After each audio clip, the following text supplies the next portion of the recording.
దగ్గరనే కారణం బాబా చెప్పారు, మరి వీరు చెప్పారు. మరి ఒక తల్లి పిల్లగాన్ని సంస్కారవంతంగా పెంచితే మహాత్ముడు తయారవుతాడు. మరి అదే తల్లి ఒకరోజు భగత్ సింగ్ని ఉరిదీస్తా అని చెప్పగానే నీకేదైనా కోరిక ఉంటే కోరుకో నాయనా అని అడుగుతారు వాళ్ళు. పోలీసు వాళ్ళు అక్కడ ఉరి తీయడానికి ముందుగా నీకేదైనా కోరిక ఉంటే కోరుకో అంటే మా అమ్మగారి దర్శనం చేసుకుంటా నేను అంటాడు. వాళ్ళ అమ్మని తీసుకొచ్చిన తర్వాత వాళ్ళ అమ్మ ఏడుస్తుంటది. ఎందుకమ్మా ఏడుస్తున్నావు?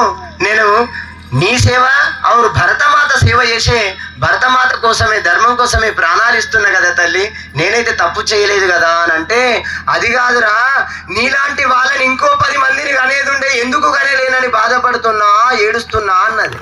ఎందుకంటే ఒక వీరుడు దేశానికి అర్పితమైతే ఇంకో వీరుడన్నా తయారవుతుండే. చూడండి ఆ తల్లి ఎంత గొప్ప భావన ఉంది. మరి ఈరోజు మనమేం చేస్తున్నాము? మన పిల్లగాని ఒక ధర్మం కోసం ఒక సమాజం కోసం ఎప్పుడైనా పంపిస్తున్నావా? నీ ఇంటిలో నువ్వు భగవద్గీత ఎప్పుడైనా చదివినావా? గుండె మీద చేతెత్తుకొని చేతులేవట్టండి, నేను భగవద్గీత రోజు చదువుతున్నా వాళ్ళే చేతులేవట్టండి.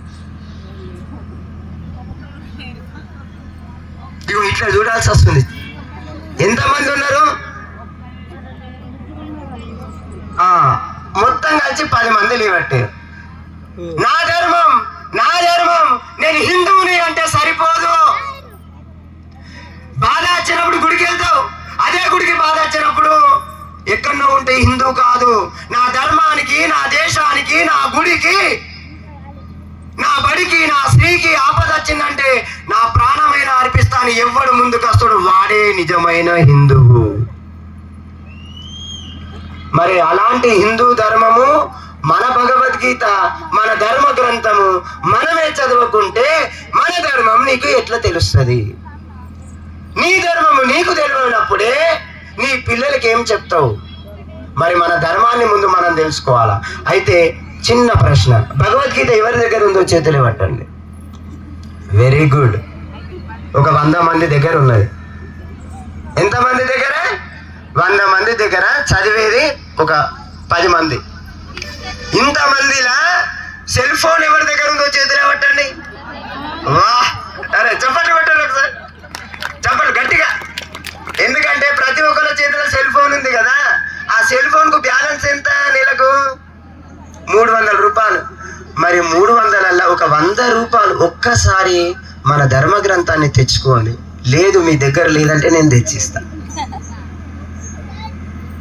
ఖచ్చితంగా భగవద్గీత రేపు మీ ఇంటిలోకి తెచ్చుకోవాలి, లేదంటే ఒక వారం రోజుల్లో తెచ్చుకోండి. నెక్స్ట్ భగవద్గీత తెచ్చిన తర్వాత ఒక 10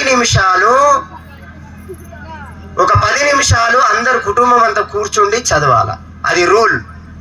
స్వామీజీ అంటే మేము ఒకటే కండిషన్, రోజు నీకు ఎవడు తినమంటలే, ఎవడు వంట చేయమంటలే, ఎవడు చేళ్ళకి వెళ్ళమంటలే, ఎవడు డబ్బు సంపాదించంటలే, నువ్వు నీ స్వార్థం కోసం బతుకుతున్నావు. మరి ధర్మం కోసం ఎవడు బతకాలా?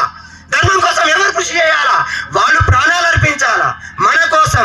మరి మనము రేపు నీ భవిష్యత్ ఏముంది? మతం మారుతున్నారు, చాప కింద నీరులాగా మతం మారుస్తున్నారు. అని వాడు అనుకుంటా అన్ని రోగాలు పోతున్నాయి అనుకుంటా నీళ్లు చల్లుతున్నాడు. ఆ విధవ బెడ్ మీద వండుకుంటే ఆ తీర్థం వాడతలేడు, వాడు హాస్పిటల్లో చూపించుకుంటున్నాడు. మీ అందరిని మోసం చేస్తున్నాడు, మతాలు మారుస్తున్నారు. మరి నువ్వు ఎప్పుడు సిగ్గు తెచ్చుకుంటావు? ఎప్పుడు కళ్ళు తెరుస్తావు? ఉచ్చబోసి అమ్ముతున్నాడు పండ్లు, అలా ఇంజక్షన్లు ఇచ్చి తూవను ఊంసి అమ్ముతున్నాడు. మరి సిగ్గు శరం ఉండాలా? ఎవడికి ఉండాలా? కొనేవాడికి ఉండాలా? ఎందుకు కొంటున్నాను? ఎందుకు కొనాలా? ఎందుకు కొనద్దు? నేను చెప్తున్నా. మొన్ననే జాంకాయలలో ఇంజక్షన్ ఇస్తే వాడిని పట్టుకున్నారు హైదరాబాద్లో. ఆ జాంకాయ ఎవరు తిన్నారో వానికి మొగతనం పోయింది. ఆ జాంకాయ ఎవరు తిన్నారో గర్భసంచి ఖరాబ్ అయింది. ఆ జాంకాయ ఎవరు తిన్నారో తెల్లారే బెడ్ మీద వండుకుంటున్నారు. అంటే ఆడవాళ్ళ గర్భసంచులు ఖరాబ్ అవుతున్నాయి, మగవాళ్ళకు మొగతనం పోతుంది. ఇటు పిల్లలు అయితే లేరు.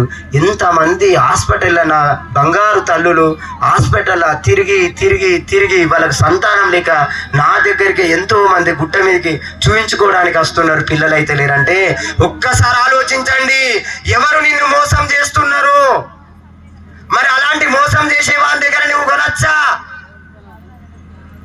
స్వామి ఏమున్న హనుమానమాలలో ఉన్నారా లేదా స్వామి? ఈ స్వామి హనుమానమాలలో ఉన్నారు. స్నానం చేసిన తర్వాత అమ్మని ముట్టుకుంటలేడు, నాన్నని ముట్టుకుంటలేడు, ఎవరిని ముట్టుకుంటలేడు.